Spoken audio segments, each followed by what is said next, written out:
Hey, what is going on, guys? This is a new video of mine. I am very excited to play it.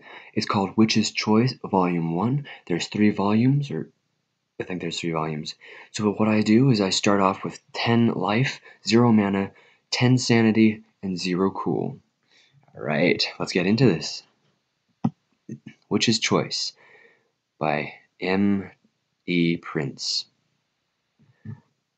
Hey, don't be such a tease, you say to your friend. Tell me. Hetty flashes her trademark grin, removes a roll-up magazine from her coat, and hands it to you. Here, but you can't sell a soul. You look at the front of the front cover that reads, Vogue, March 1931, Early Paris Collection. This is your big secret, you say? A fashion magazine? Hey, it's not just any fashion magazine. It's Vogue, and I worked hard for that. Nicked it right off Miss Rosquitz's coffee table while babysitting last night. Then that brat kid of hers caught me stashing it in my bag and made me play 5 games of checkers with him to keep his trap shut. That was a lot of checkers. You flip through pages, unimpressed. Women really wear this stuff in Europe? Nuts, you say. Hetty snatches the magazine from your hands. Oh, what do you know, Ruthie? You're a girl who wears fedora. Oh, fedora. Who do you think you are? Al Capone? Al Capone? Don't know who that is. Very funny, you say. I'll be laughing all the way to the bank when Vogue gets me on the horn to ask for my fashion advice. It's only a matter of time before ladies everywhere are togged to the brick in a fedora. Hetty rolls her eyes and returns the magazine to her coat. If your look is so snazzy, how come the only boy who kissed you is that midget, Billy Stein?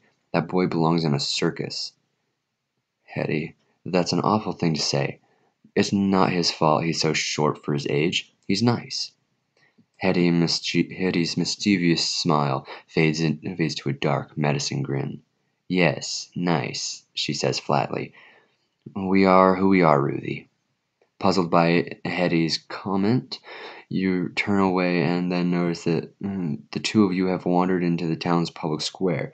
Night has fallen and the moon is casting shadows of the old brick well that sits in the middle of the square. You hear the drip, drip of water trickling down from the hanging bucket. It's suddenly cold, very cold, and you shiver as goosebumps cover your arms. You turn to talk to Hetty. She's gone. Watch that curiosity of yours, Ruth, comes a raspy voice from behind you. You spin around to see Gertrude, the town baker. What, you say? Where did you come from? Stick to pranks and kissing silly boys, she says. Do not look upon foul things or gaze into infinite darkness. Therein you will find only madness. This is interesting so far. So far, so good, I guess.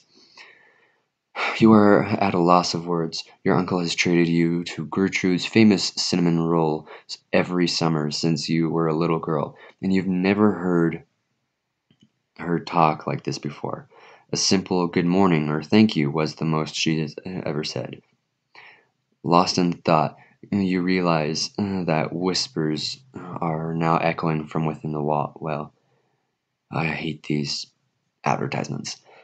It's a voice, but somehow you sense it's not human.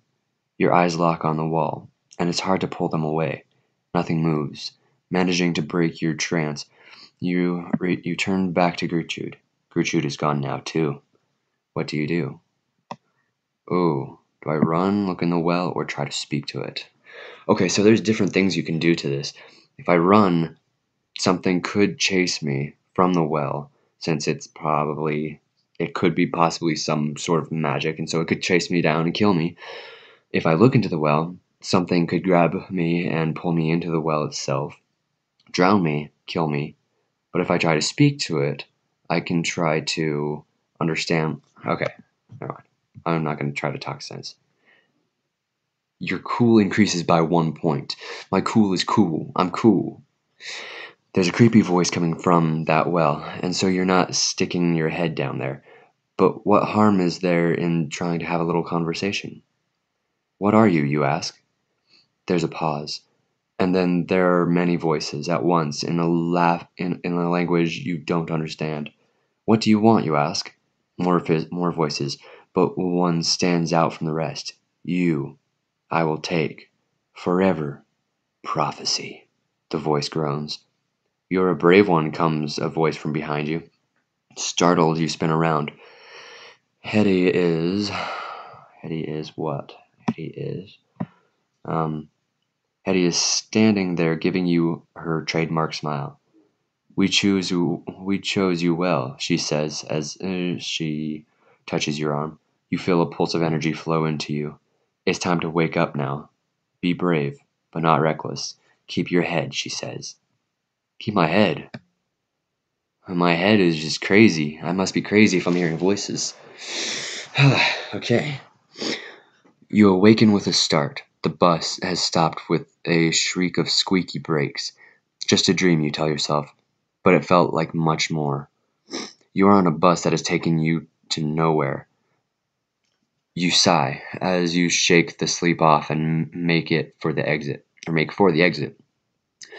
Pale dust coats your shoes as you lug your suitcase along the sandy road to your uncle's house on the outskirts of Marooners Point. The first day of summer, and here you are at the most boring town on earth. Mother woke you up early this morning. By the time you were awake enough to think, she had already packed you off to spend the summer with crazy Uncle John, because nice girls don't need bad influences like Hetty Saunders. Hetty Saunders is trying to help me, apparently. She seems cool enough. Uncle John's two-story house perches at the top of a small rocky peninsula, daring the ocean to sweep it away. The house seems to be winning the battle for now. An old mailbox leans near the porch steps, just a few degrees shy of falling over. Next to it, a narrow footpath cuts through the tall grass toward the back of the house. This is a creepy house. I'm picturing it in my mind. This might not be so bad. Really. Uncle John could be a little odd, but he's never been boring. You used to love spending the summer here. You dump the heavy suitcase at the bottom of the porch steps and flex your fingers to get the blood to flow back. You're pretty sure your mother shoved a few bowling balls into the suitcase just to punish your further. Blah, blah, blah, blah, blah. You're a little earlier than expected, assuming Uncle John remembers you were supposed to be visiting at all. Let's hope he does. He's kind of crazy after all. You could explore around outside a little bit before you go in, or you could just bite the bullet and head into the house. If you're going in anyway, you may as well bring the mail with you. What do you do? Check the mail, explore outside, go inside. Well, I could get in trouble for picking up somebody's mail and then going inside, because that could be trouble. Unless, what time of year is this? Is that illegal? So that's on the list. Explore outside. Exploring outside seems kind of boring. I don't particularly want to do that unless I have to. I don't know. But going inside seems like a bad idea because what if he's dead? What if he's dead on his chair? What if he was murdered by the voices I heard in the well? I'm going to check the mail.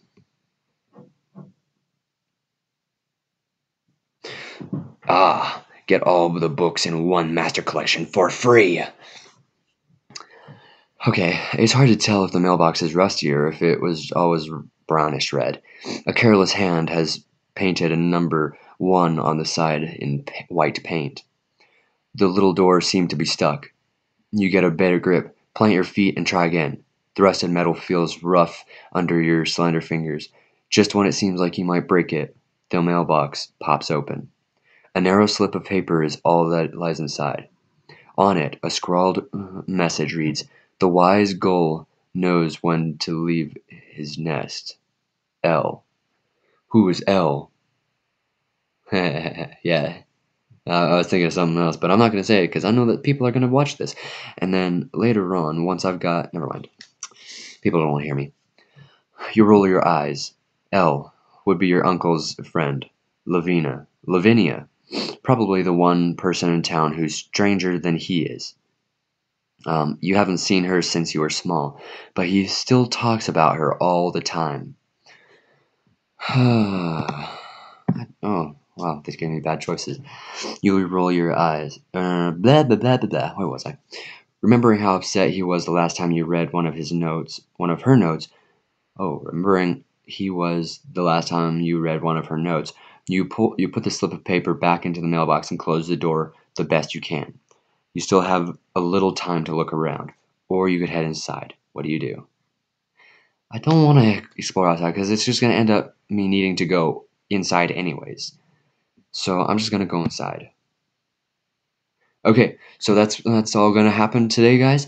Thank you for watching. Hopefully you guys go to the next video whenever it comes out. It might be tomorrow because that's probably when I'll have time to be able to talk or do anything else. So thank you guys for watching this video, and I'll see you next time. I'm not going to say like a boss because that's somebody else. Yeah, I'll see you guys next time. Do do do do do.